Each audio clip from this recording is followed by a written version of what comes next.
The King and the Poor Boy. A man alone cannot achieve the traversing of the road of the inner path. You should not try to set out alone, for there must be a guide. That which we call a king is the guide, and he whom we call a poor boy is the seeker. It is said that King Mahmud and his army were separated. As he was riding his horse at great speed, he saw a small boy on a riverbank. The child had cast his net into the water, and seemed greatly sad. "My child," said the king, "why are you unhappy? I have never seen anyone in such a state as you." The boy answered, "Your Majesty, I am one of 7 children who have no father. We live with our mother in poverty and without support. I come here every day and cast my net for fish, so that I can have something for that night. Unless I catch a fish during the day, there is nothing at night." "My child," said the king, "would you care for me to help in your work?" He agreed, and King Mahmud threw the net which, through the royal touch, produced 100 fish.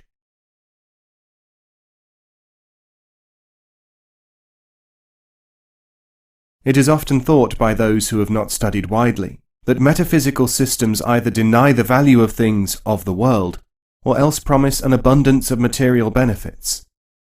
In Sufism, however, the good things gained are not always figurative nor inevitably literal.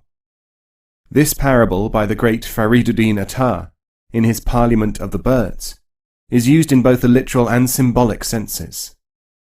According to the Dervishes, a person may gain material things by the Sufi way, if this is to the advantage of the way as well as to himself. Equally, he will gain transcendental gifts in accordance with his capacity to use them in the right way.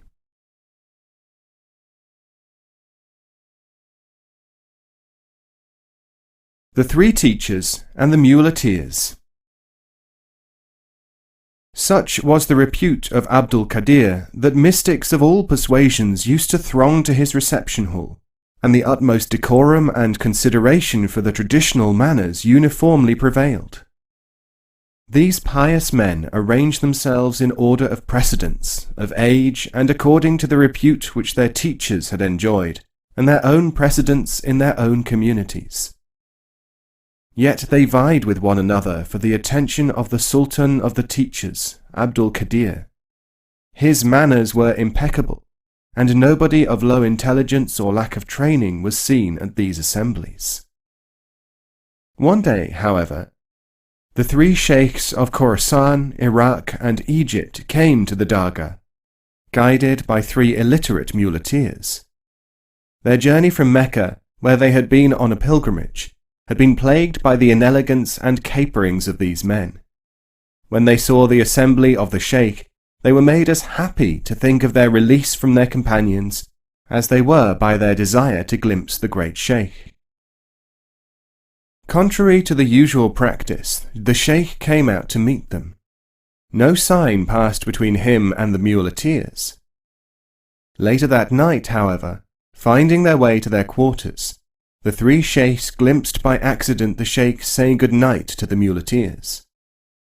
As they respectfully left his room, he kissed their hands. The sheikhs were astonished, and realized that these 3, and not they, were hidden sheikhs of the Dervishes. They followed the muleteers and tried to start a conversation. But the chief muleteer only said, "Get back to your prayers and mumblings, sheikhs, with your Sufism and your search for truth which has plagued us during 36 days' travel. We are simple muleteers, and want nothing of that." Thus is the difference between the hidden Sufis and the superficial ones.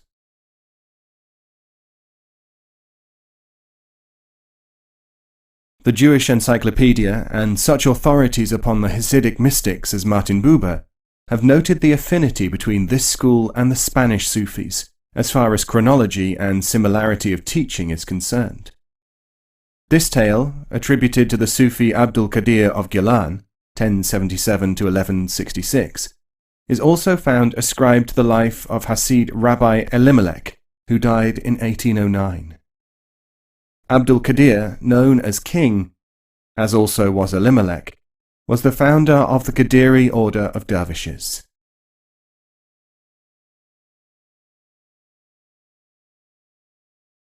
Bayezid and the Selfish Man.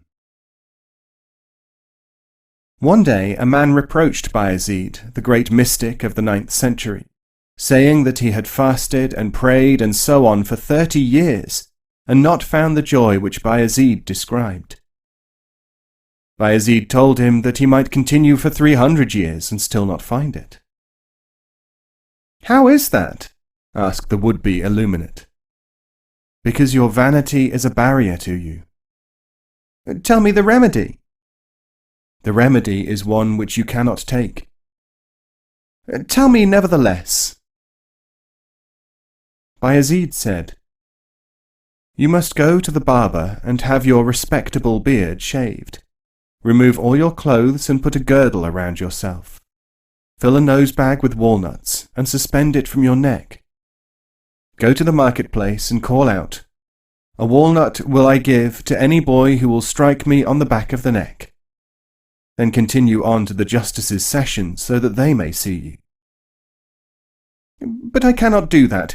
Please tell me something else that would do as well." "This is the first move, and the only one," said Bayezid. "But I had already told you that you would not do it.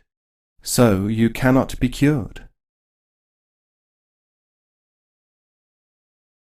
El-Ghazali, in his Alchemy of Happiness, seeks with this parable to emphasize his repeated argument that some people, however sincere in seeking truth they may appear to themselves, or even to other people, may in fact be motivated by vanity or self-seeking, which imposes a complete barrier to their learning.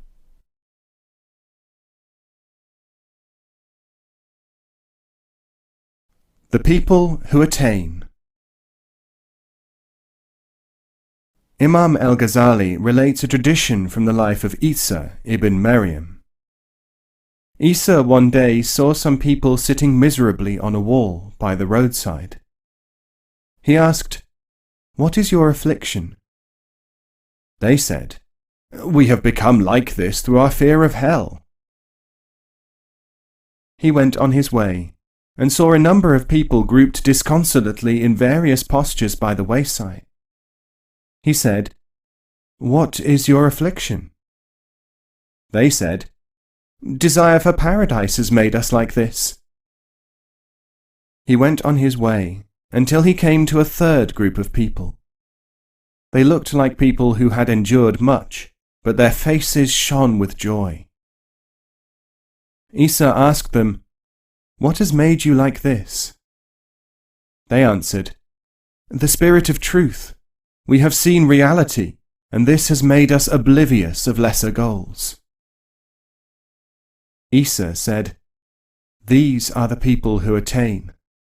On the day of accounting, these are they who will be in the presence of God."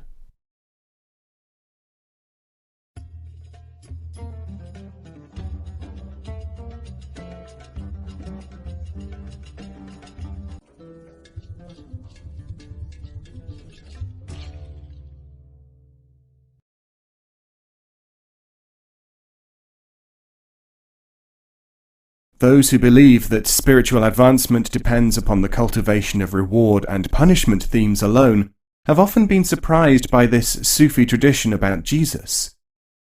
Sufis say that only certain people benefit through powerful dwelling upon gain or loss, and that this, in turn, may constitute only a part of anyone's experiences. Those who have studied the methods and effects of conditioning and indoctrination may feel themselves inclined to agree with them. Formal religionists, of course, do not in many faiths admit that the simple alternatives of good, bad, tension, relaxation, reward, punishment are only parts of a greater system of self-realization.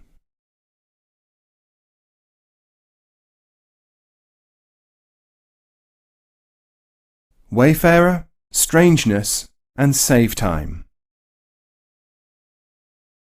3 dervishes met on a lonely road. The first was called Wayfarer, because he always went by the longest route anywhere due to his respect for tradition. The second was known as strangeness, because nothing seemed strange to him, though most things he did or even noticed seemed strange to others.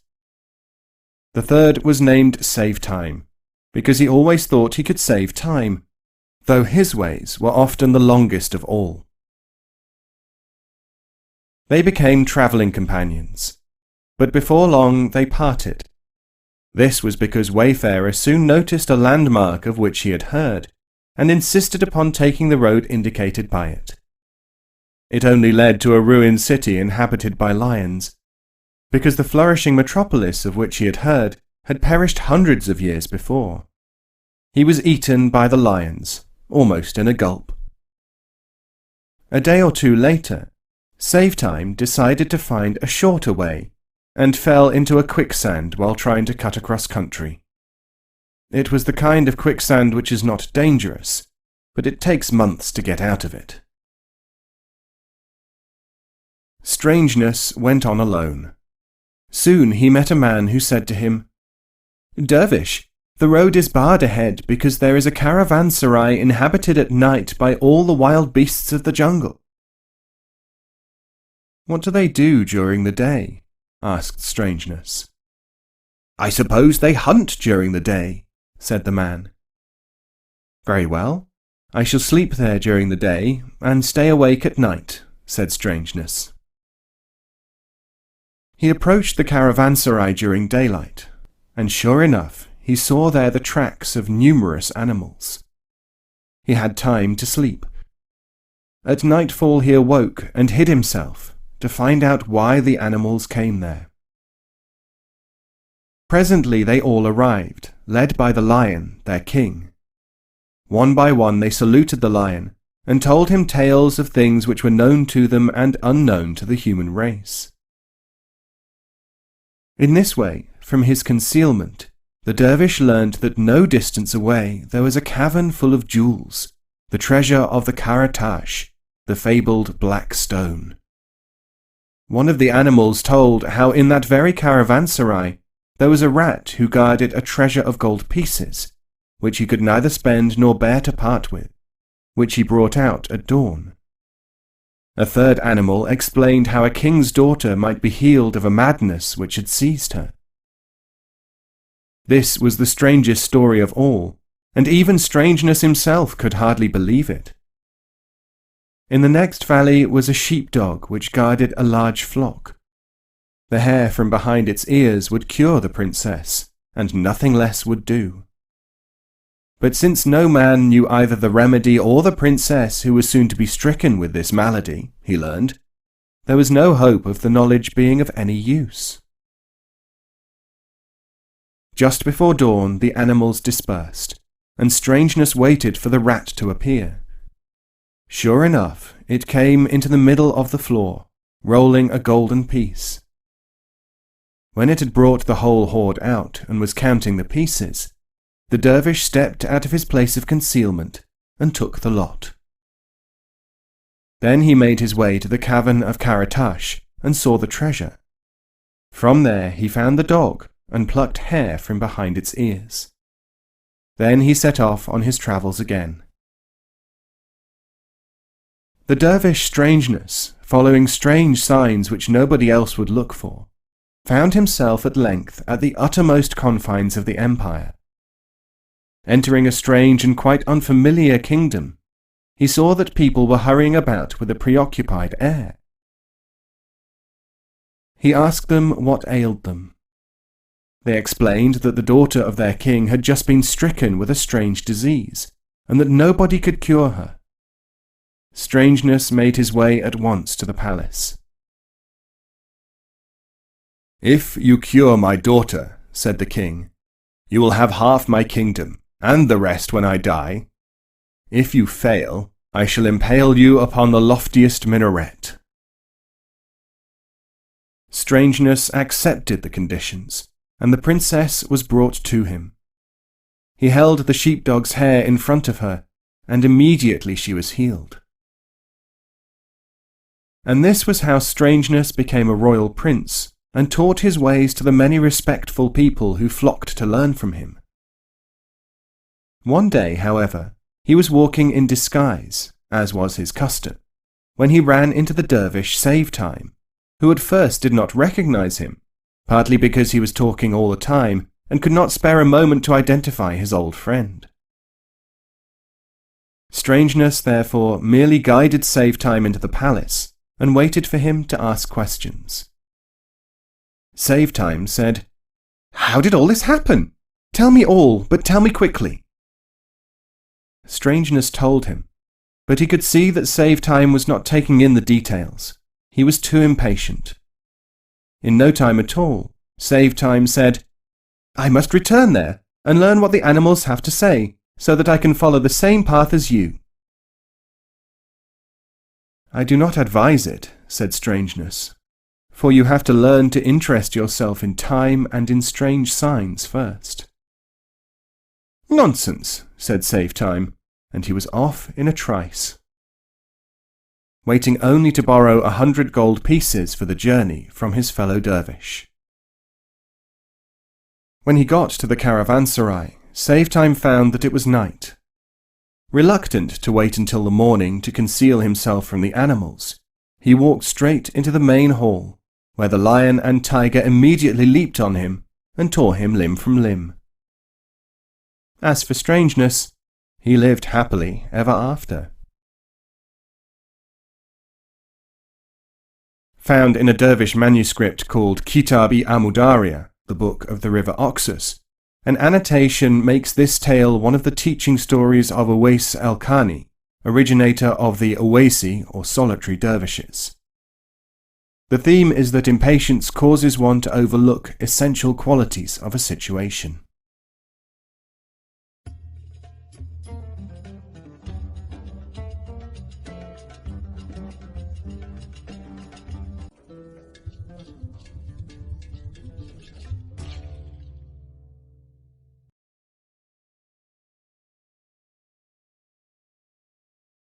Timur Aga and the Speech of Animals. There was once a Turk called Timur Aga who searched town and city, village and country for anyone who could teach him the speech of animals and birds. Everywhere he went he made this enquiry, because he knew that the great Najmuddin Kubra had had this power, and he sought one of his lineal disciples in order to profit by this strange law, the law of Solomon. Finally, because he had cultivated the qualities of manliness and generosity, he saved the life of a frail old dervish who was hanging from the webs of a mountain rope bridge, and who said to him, "My son, I am Behuddin the dervish, and I have read your mind. From henceforward you will know the speech of animals." Timur promised never to confide the secret to another. Timur Aga hastened home to his farm.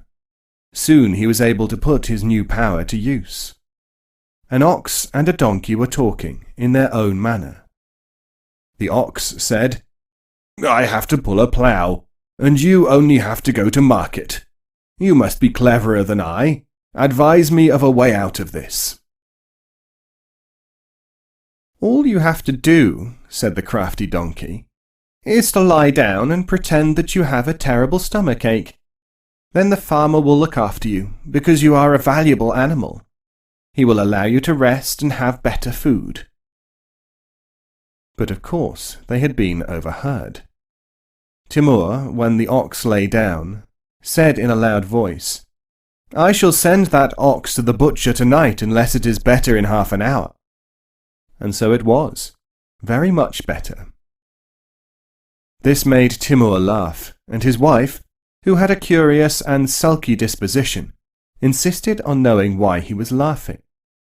Mindful of his promise, he refused to tell her. The next day they went to market with the farmer walking, his wife sitting on the donkey, and the baby donkey walking behind. The small donkey brayed, and Timur realized that it was saying to its mother, "I cannot walk, father. Let me get on your back." The mother answered, in donkey talk, I am carrying the farmer's wife, and we are only animals. This is our fate. There is nothing that I can do for you, my child." Timur at once made his wife get down from the donkey to allow it to rest. They stopped under a tree. The wife was furious, but Timur just said, "I think that it is time to rest." The donkey said to herself, "This man knows our language. He must have heard me talking to the ox, and this is why he threatened to send it to the butcher. But he did nothing to me, and has in fact repaid intrigue with kindness." She brayed, "Thank you, master." Timur laughed at the secret which he had, but his wife was furious. "I think that you know something about the way these animals are talking," she said. "Who ever heard of an animal talking?" asked Timur.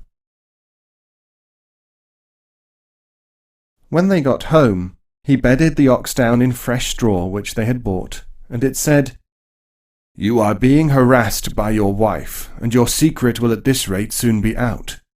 If you only realized it, poor man, you could make her behave and keep yourself safe merely by threatening her with a beating with a stick no thicker than your little finger." Thus it is, thought Timur, that this ox, whom I threatened with a slaughterhouse, thinks of my welfare.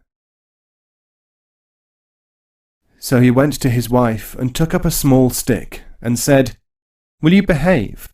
Will you stop asking me questions even when I so much as laugh?" She was thoroughly alarmed, for he had never spoken like that to her before.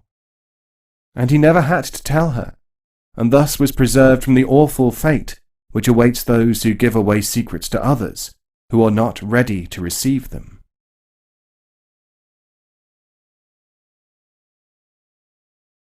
Timur Aga has, in his folklore, the reputation of being able to perceive significance in things which are apparently unimportant. This story is said to confer baraka, blessings, upon the teller and the hearer, and hence is popular in the Balkans and the Near East. Many Sufic stories are disguised as fairy tales. This story is attributed, in an earlier form, to Abu Ishaq Chishti, 10th century leader of the singing Dervishes.